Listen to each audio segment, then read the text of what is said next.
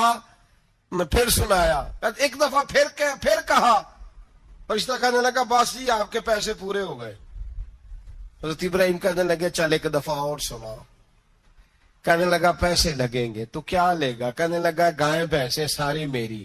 فرمایا بس یار اتنی قیمت, تو سنا صحیح, سارا کچھ ہی تیرا. پھر شروع ہو گیا سبحان اللہ والحمدللہ ولا الہ الا اللہ واللہ اکبر. گائیں دے دیں, بھینسیں دے دیں, وہ ذکر سناتا. حضرت ابراہیم کبھی مچلتے ہیں, کبھی روتے ہیں, کبھی آہیں بھرتے ہیں. تو میرے رب کا نام لے رہا ہے, ذرا پھر سے لے. کیف جاری ہے. کہنے لگا بس بھائی. حضرت ابراہیم فرمانے لگے تو اور لے لے جو لینا ہے, مجھے ذکر سنا.